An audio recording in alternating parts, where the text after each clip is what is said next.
Assalamualaikum warahmatullahi wabarakatuh. Perkenalkan, nama saya Taufik Lihi dengan NIM 22650015. Pada video kali ini saya akan menjelaskan mengenai materi pertama pada mata kuliah manajemen proyek. Langsung saja. Manajemen proyek perangkat lunak merupakan bagian yang penting dalam pembangunan perangkat lunak.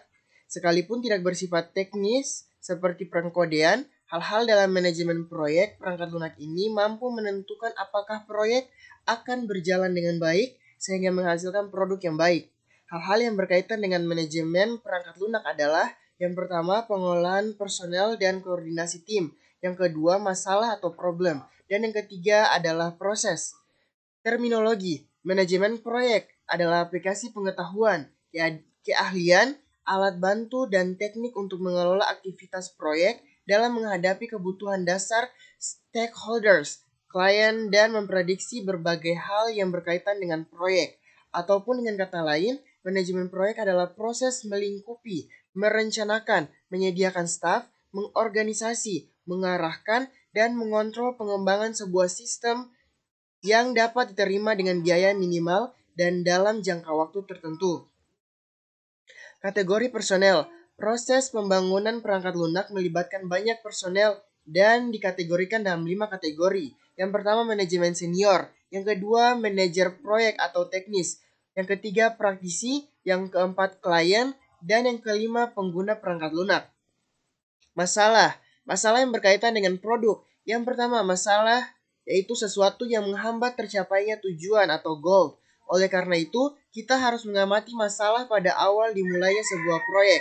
Ruang lingkup masalah.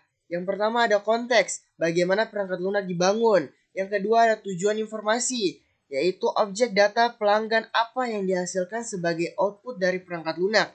Dan yang ketiga adalah fungsi dan ujung kerja, yaitu fungsi apa yang dilakukan oleh perangkat lunak untuk mentransformasi input data menjadi output. Seperti itu. Lanjut, 3 hal yang harus diperhatikan dalam pengelolaan proyek. Yang pertama, keterbatasan lingkup proyek atau project constraint. Sesuatu yang secara potensial membatasi proses-proses dalam proyek yang meliputi 3 hal. Yang pertama, time, yaitu waktu yang dibutuhkan dalam menyelesaikan proyek. Yang kedua, cost, semua biaya yang dibutuhkan dalam proyek. Yang ketiga, quality, semua hal yang dikerjakan dalam proyek harus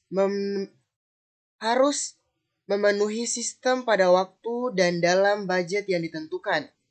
Seperti itu. Yang kedua, fase proyek atau project phase. Yang pertama, persiapan initiating, yaitu mengenali kebutuhan yang berhubungan dengan proyek untuk menangani masalah-masalah. Yang kedua, perencanaan atau planning, yaitu ketika mendefinisikan rencana yang akan digunakan untuk menyelesaikan tujuan akhir. Dan yang ketiga, pelaksanaan, yaitu mengkoordinasi staf dan sumber daya penting lainnya seperti yang sudah diterapkan dalam perencanaan. Dan yang keempat, pengawasan, memonitoring secara konstan terhadap overall progress dalam proyek dalam menjaga integritas tujuannya. Dan yang terakhir, sosialisasi, yaitu formalisasi penerimaan kesuksesan suatu proyek dari stakeholders atau klien. Selanjutnya, fungsi-fungsi dalam manajemen proyek. Ada scoping, planning, estimation, scheduling, organizing, directing, controlling, dan closing. Proyek dianggap sukses jika yang pertama mencapai tujuan utama, yang kedua tepat waktu, yang ketiga sesuai anggaran, yang keempat kualitas yang memadai, yang kelima kepuasan pengaku kepentingan, yang keenam manajemen risiko yang baik, yang ketujuh pelaksanaan yang efisien, yang kedelapan memenuhi persyaratan, yang kesembilan penerimaan dan implementasi yang lancar, yang kesepuluh evaluasi pasca proyek. Penyebab kegagalan suatu proyek. Yang pertama, tujuan yang tidak didefinisikan dengan jelas. Yang kedua, kurangnya rencana yang matang. Yang ketiga, manajemen risiko yang tidak efektif. Yang keempat, kurangnya sumber daya yang mencukupi.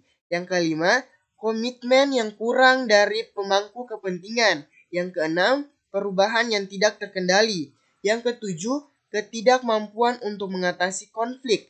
Yang kedelapan, komunikasi yang buruk. Yang kesembilan, ketidakmampuan untuk belajar dari kesalahan. Yang kesepuluh, tidak adanya pemantauan dan pengendalian yang cermat. Yang kesebelas, perubahan lingkungan eksternal. Selanjutnya, kompetensi manajer proyek. Seorang manajer proyek yang sukses harus memiliki beragam kompetensi dan keterampilan untuk mengelola proyek dengan efektif. Berikut adalah beberapa kompetensi yang harus dimiliki oleh seorang manajer proyek. Yang pertama, pemahaman mendalam tentang manajemen proyek.